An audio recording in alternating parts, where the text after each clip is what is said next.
Hi friends, welcome back to another episode of Generation Tech. My name is Alan. Recently in our Clone Wars history series, we covered the tragic malfunction of Clone Trooper Tup's inhibitor chip, which led to an embarrassing premature execution of Jedi General Tiplar.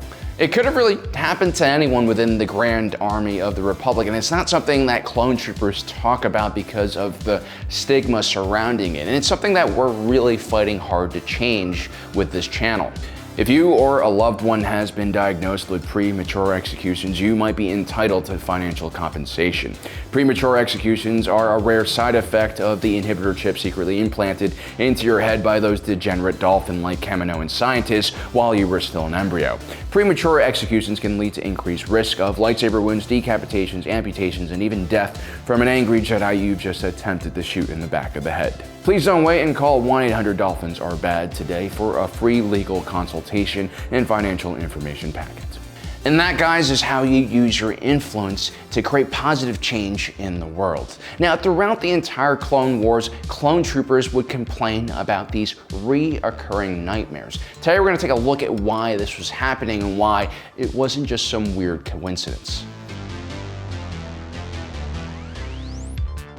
When Clone Trooper Tup was brought in for observation after he murdered Jedi General Tiplar, his fellow clone brother Fives detects a tumor in his brain, which he abruptly removes. Shortly after the chip is removed, Tup goes from a drunken and confused stupor to being lucid for a few moments before dying. Tup's last words are to Fives, and he says the following. I'm free. The mission. Tup. Free. The mission. What's he saying?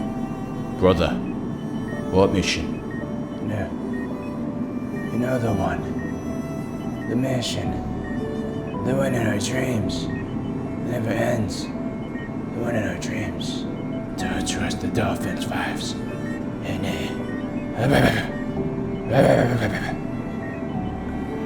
Brother.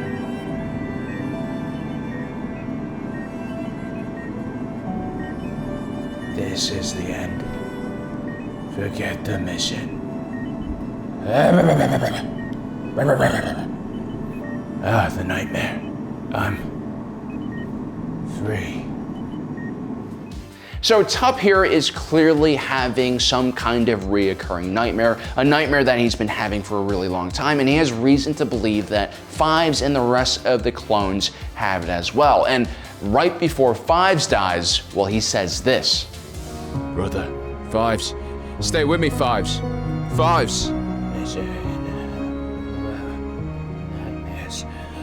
They're finally over. Fives? Fives. Come on, Fives.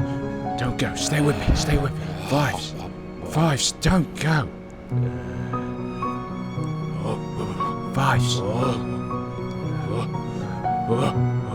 So it's pretty much confirmed that Fives also had the same type of reoccurring nightmare. And when Tup and Fives are dying and talking about this reoccurring dream, all of the other clones in the room seem to relate as well. There's an uneasiness in their body posture, and you could tell even with their helmets on that the words of their fallen comrade hits uncomfortably close to home. Now, most people have nightmares. According to the American Academy of Sleep Medicine, over 50% of adults report having occasional nightmares. But when those nightmares are reoccurring, they could be symptoms of some underlying condition. Two of the leading causes of reoccurring nightmares are stress, anxiety, depression, and PTSD. We know that clone troopers are supposed to be highly resistant to the stresses of combat and other types of conditions associated with combat. This was one of the major reasons why Jango Fett was chosen as the genetic template for the clone trooper program. Here was an individual who saw the death of his parents, the death of his mentor, and all of his family and friends. He was then enslaved and put through some of the most trying experiences a human being could possibly go through. And he ends up being relatively okay. No crippling anxiety, no nightmares. I mean, he does lose his head at the very end, but he was for the most part extremely resilient and very mentally tough. That's what really made him a terrific candidate, aside from his combat skills, of course. On top of that, the Kaminoans were expert geneticists and CRISPR'd the hell out of the Fett DNA and removed undesirable traits including excessive aggression, reluctancy to follow orders, and any genes that could lead to future health conditions. Now, obviously, no design is perfect, and not even the Kaminoans could have prepared the clone troopers for all the stress in combat that they would experience. For most of the war, clone trooper legions were constantly being deployed to the front lines and rarely rotated to the rear for rest and relaxation. It is very possible that repeated stress from combat could force the subconscious to create some kind of reoccurring dream. As we mentioned before, stress, anxiety, these things are definitely one of the main reasons why people have reoccurring dreams.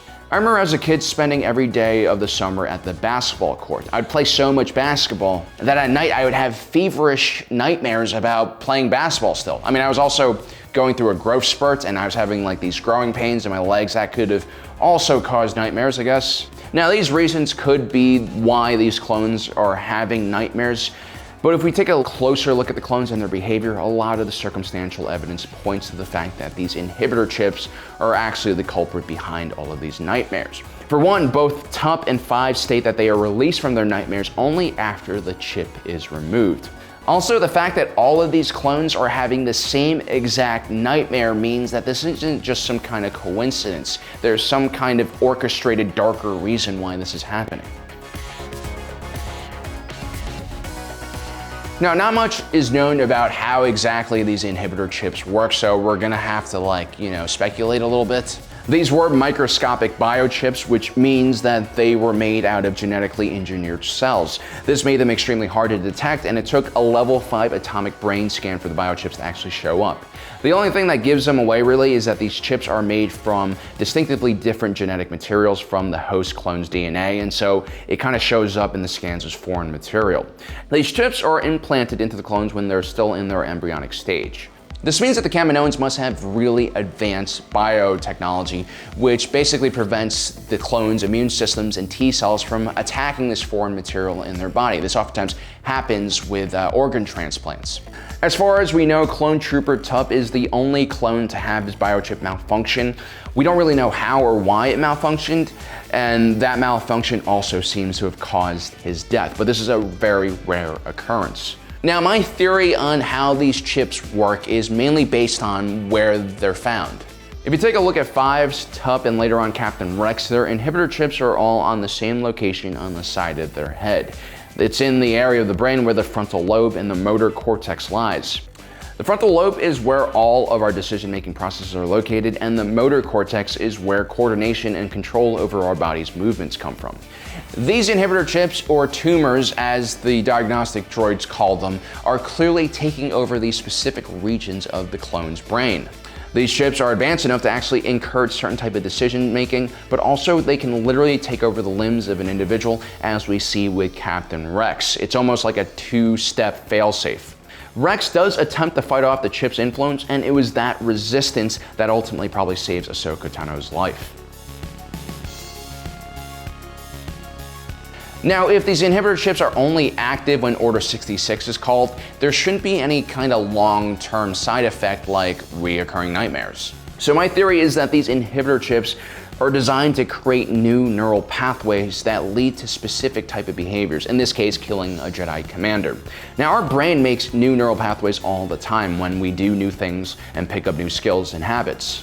The more we perform a specific action, the stronger those corresponding neural pathways become, and if we do something long enough, that process can be almost automatic at one point.